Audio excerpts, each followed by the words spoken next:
representing. I was the only one. SRC Vice Chairperson, can you please introduce yourself? All right, thank you so much.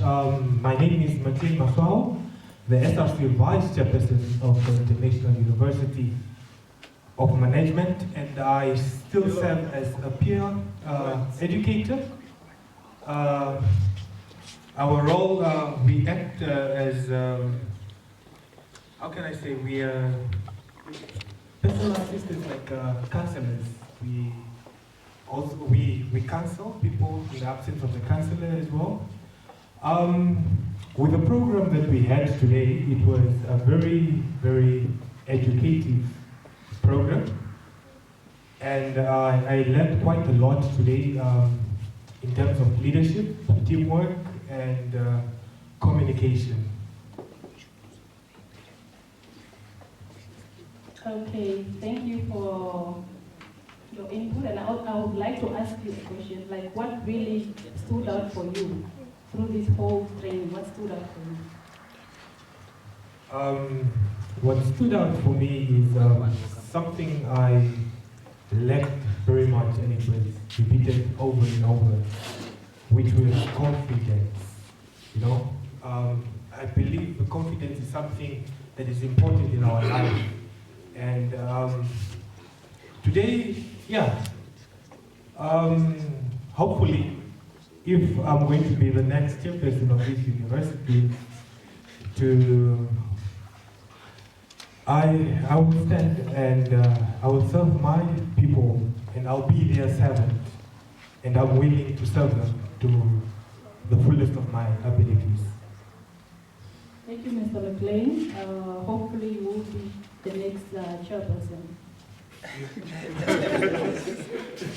I was expecting you were going to say amen.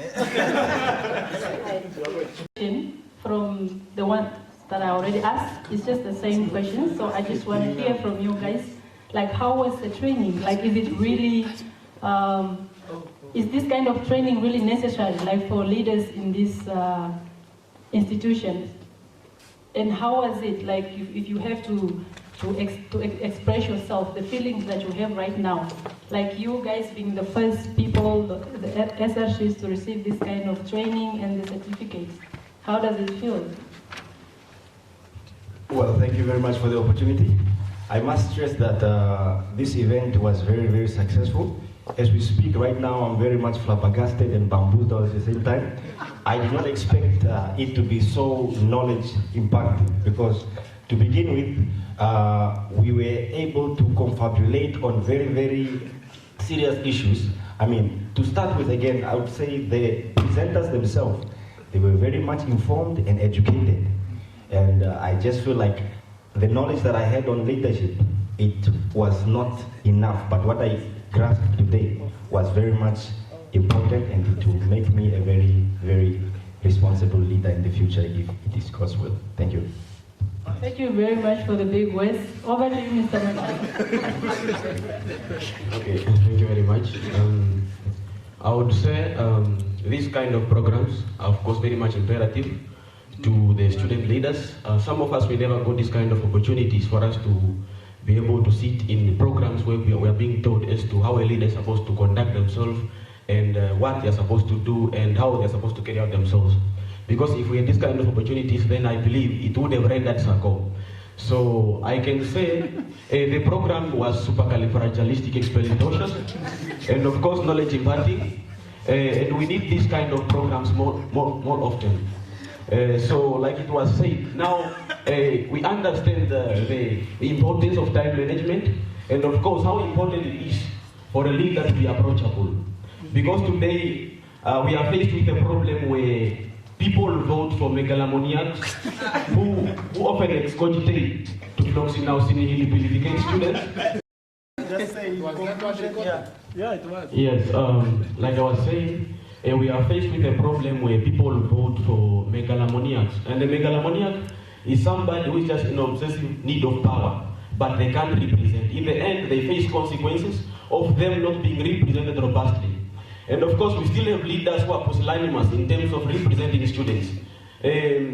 the tendency and the habit of Floxy now purificating leaders in terms of decision making upon the people they present still continues up to date. That's one of the challenges we are facing as leaders in this country today.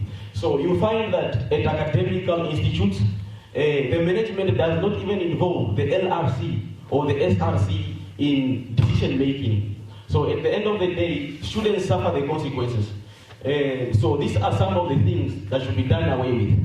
Should we have listened to Elijah Ngurare during the memorial of Kwame Nkrumah in 2012 that took place in the auditorium of Polytechnic, where he said the born-free generation must be listened to, and whoever does not listen to them, then they are preparing a light bomb that might explode at any time. So, in conclusion, I have learned a lot from the conscious mind, and of course, now I'm in my conscious mind. Thank you very much. Thank you very much, guys. It's been an honor to speak to you guys, and I don't know what names to give you, because right now, I was just listening to some words. I don't know if you guys are speaking French or Spanish, so that means I still need to go back to my dictionary. Thank you guys for answering the question. Mr. Zev. Mr. Zev, okay, thank you. How was the training and what really stood out for you? Thank you. The training was very well, and something that stood up for me is for you to be a leader, you need to know yourself, and you need to know the people you are leading. Thank you. All right, thank you very much. Yeah, this too. And I would want, at least, each one of you can emphasize on all of them if you wish to, but please make it short. As emerging leaders, women in leadership, so do you think this kind of training is necessary for institutions like for higher learning? Like, is it necessary? And also, I would like to find out from you, apart from everything that you know already about leadership, so what do you think the most important thing that you learned today? Like, what was the most important thing that you learned today? And on top of that, if you have to go back and recap on the whole training, so how was it? I'd like to hear from you guys. Okay, just to answer the first question. Okay, let me just answer randomly. Okay, how was the training? The training, I would say it was really good. And then with the experience that we have just gotten recently, I would say it is really useful to universities like this one, more specifically that it is empowering students, women empowerment. We are really in need of women to be leaders. Okay, in addition of what she said, I'm just going to add on a little. I think in most cases, we women are like underestimated when it comes to leadership. Sorry, thank you. We are underestimated when it comes to leadership. So this training was really educative for me as a young woman and a young leader. So I would really say thank you guys for coming. Really, this was so educative, and yeah, we learned a lot. Thank you. Standing here is Belinda. I've learned much, or just to recap on what we were taught, I caught about attitudes. We were told that the first attitudes that you will show, that's the expression, or that's how people are going to judge you. So as a leader, just the first day you start leading, or from the way out, the attitudes that you are going to show to people will determine either you're a good leader or a bad leader. So a leader, you must lead by example. Thank you. Thank you very much, ladies. I wish you all the best. Herman and Mr. Lucas, I'm not going to ask questions that are different from the ones that I asked already. I'm sure you probably had, but I'm going to repeat myself.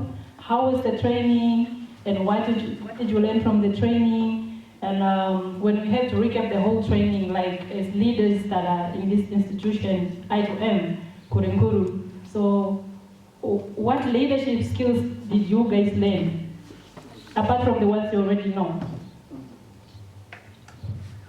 Thank you. My name is Lucas, as it was said.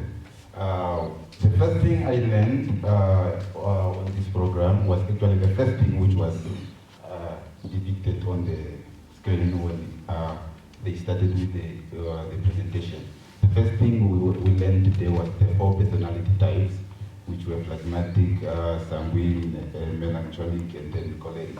Something like that, I'm not sure. Try to forget, yeah. From there you can tell that if you know what type of a leader you are, what type of a person you are, at least then you know what are your strengths and weakness as a leader yourself. And then one thing also I've learned also was that as a leader, when dealing with different types of people, especially the illustration of people, different generations, you ought to bring the balance. But in bringing the balance, you ought to practice diplomacy. That is the key thing I've learned on that one. Probably that is maybe the skill that I've learned, which I didn't have maybe.